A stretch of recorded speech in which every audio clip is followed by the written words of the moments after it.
Welcome back to AM Northwest. When it comes to living a long life, the latest trend is to focus on health span more than lifespan. Here to explain, we welcome back our health and fitness expert, Beth Oliver. Great to see you again. Welcome back. It's been a while. You had hip surgery, so you were gone for a while. How are you doing now? I'm doing great. I'm just a little over 3 months post-surgery, and everything went really well. I'm pain-free, I'm moving great. Moving around, you're hiking, you're doing all the stuff. I'm literally doing everything I had been doing before. Wow. But pain-free, which is a significant difference. Absolutely. So let's talk about what you believe the difference is between health span and lifespan. So we have all used the term lifespan for a long time, literally relating to how long someone is alive or expected to be alive. But what we're starting to hear people talk about more now is really, let's talk about health span. So while you are alive, how fully active are you in your life, physically, mentally, socially, how engaged you are? And that is, there's a lot of that we actually can control or influence by just the things that we do and the choices that we make. Okay, so then, because thinking about people who've lived so long, and there's some who live basically in pain and they're not speaking or whatever the case may be, and others who are like vibrant and exactly. Like I think of Jane Goodall, who was going well. It's like amazing and so engaged and just mobile, still really contributing to society and just all, and that's what we would all want for ourselves. Yeah, absolutely. Okay, so you talk about the importance of diet and nutrition then.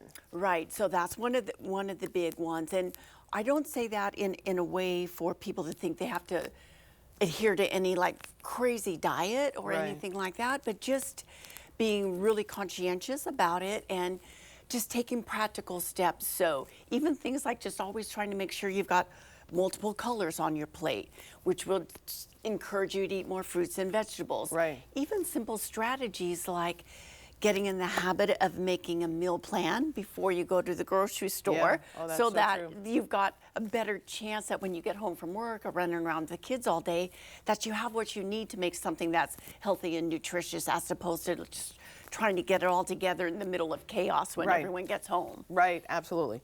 And also mental activity, which is what we talked about as being engaged. Right. So you'll hear people say all the time, kind of laughing about watching their parents as they retire, and all of a sudden they're doing crossword puzzles and things. Yeah. Well, it's just your natural inclination that you really want to stay mentally stimulated. Right. So whatever that is, whether it's volunteering, whether it's reading, whether it's listening to podcasts, taking up a new hobby, all those things are really important to keep. I mean, your brain's just like the rest of your body. It needs exercise to be healthy. Right, absolutely. And stress management. So stress management obviously can come in many forms, but just finding what you need to do to make your life run as smoothly as possible with the things that you can control, so that when things come up, doesn't feel like a ginormous experience, just like a little bump in the road. And so for some people, they might need some help, from somebody, a stress management specialist, to help kind of figure out what those triggers are and then how you work around them. But if you're highly stressed all the time, then other functions of your body don't work very well either. So all of those things start to intertwine, right? You don't absorb food very well. You don't sleep very well. Right. And I was going to say, stress management really does impact your sleep, impacts your body. People don't like it can impact the back. It can impact your social interactions, right? Oh, yeah, absolutely. And then speaking of that, you talk about social connection. Right. So it's really important that you feel part of a community. So that can happen in many ways. For some people, it's going to church, or a lot of people, they go to the group fitness class, and that's where they have kind of friends outside family. Right. Again, it could be volunteering, getting involved in some sort of thing that's important to you. Right. And just having that time where you're just with people and you feel seen and you feel appreciated and you feel part of something bigger than yourself. Right, absolutely. We talked about sleep. Yeah.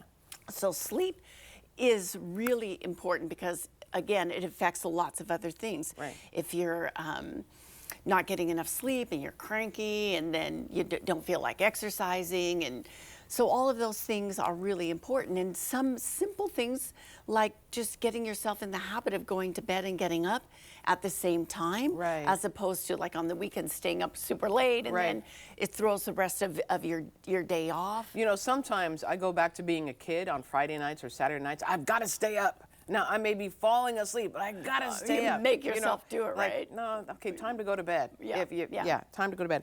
Okay, and then physical activity, which you say has two very important categories. Yeah, we're going to think about just your normal like pedestrian movement. Okay. And exercise. So exercise being what you're kind of intentionally doing to maybe get stronger, work your heart, things like that. Sure. But probably the most important thing to get nailed first is these basic movement patterns you need to be able to do, or you stop moving, and then your movement vocabulary gets smaller and smaller until you can't do things anymore. Okay. So, for example, lunging is considered one of these fundamental movements. And I'm Right. not saying lunging with the bar on your back, but lunging is a movement you have to be able to do to be able to get up and down stairs. Right. So, Good point. soon as you stop, get going up and down stairs, then you have to start thinking about, well, can I go? I can't go there because they don't have an elevator, or Right. or I Oh, have to good move point. into a one-story house. Right, So right. you've got to be able to get up and down stairs. If you can't, then I really think you should get somebody like a physical therapist or a personal trainer to help you figure out what's going on so you can. Okay, and then talk about then exercise.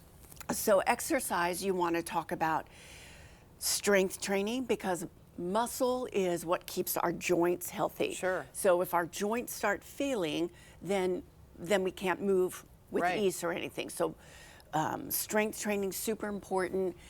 Obviously training your heart so all Right. those functions work well. And then also just training for mobility so that you can do all the things that you want to do. Right. I know too, in the past you've talked about just being able to get out of the chair and not using your hands to get out of the chair. It's very important. Just practice that. Which is what squatting is. Yeah. Which is why fitness professionals are always so on you Right. about squatting. So you want to can be do able to that. get up and down Perfect. without having to. I always Just say. so simple things that you can try every day. Beth, Yeah. all good information. I'm glad you're doing well too. Thank you so much. All right. Appreciate it.